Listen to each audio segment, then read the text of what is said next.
Because basically the vampire mythology has been, going on for centuries. Prior to that, back in June of last year, they had unearthed a mass grave where two of the bodies had iron stakes staked through their heart. And in Bulgaria and in Poland and in Venice, they've also found other evidence of suspiciously vampiric type of burials. Back in Venice, they used to believe that vampires passed on the plague. So these bodies out in Venice that they discovered had stones put in their mouth when they were buried, which is usually an indication that they were trying to keep the vampires from spreading that plague. But there are a bunch of different traditions. In Poland, generally you put a coin on the tongue of the vampire and a clod of dirt underneath their chin.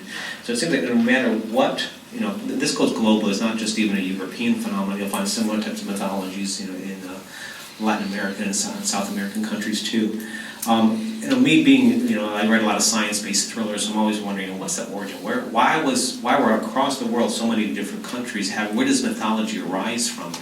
And one of the people I was talking to in preparation for this book said basically that he believed that where this may have originated from is in the past is that when bodies used to decay, a lot of times blood would leak out.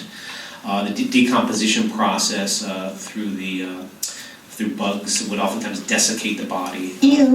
I know this is a delightful topic. Another story I thought was Why don't we get lunch panels, you think? We should serve that here. Another sort of possible origin of the vampire mythology is a disease called porphyria.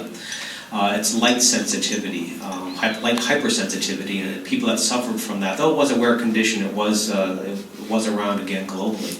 And what's fascinating, these sufferers, basically if they were out in sunlight, it would be very painful and their skin would blister, be very uncomfortable for them. And what I found really fascinating is that one other symptom of that disease is it causes a lot of gum issues, gum disease, because of the hypersensitivity that occurs around the mucosal surfaces. And it causes the gums to recede, so your teeth look longer.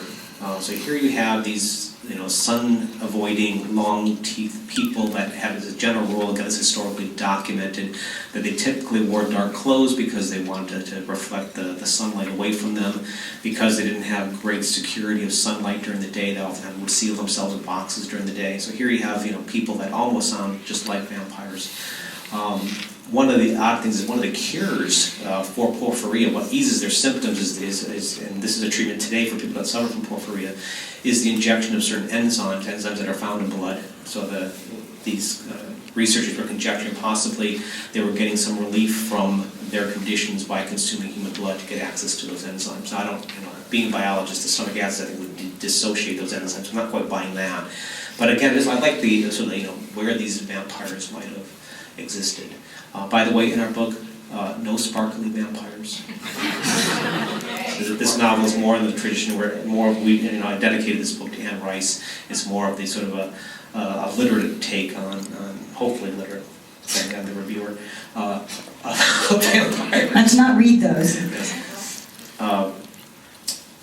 So anyways, that's the history behind sort of the generation of the novel, my interest in this topic.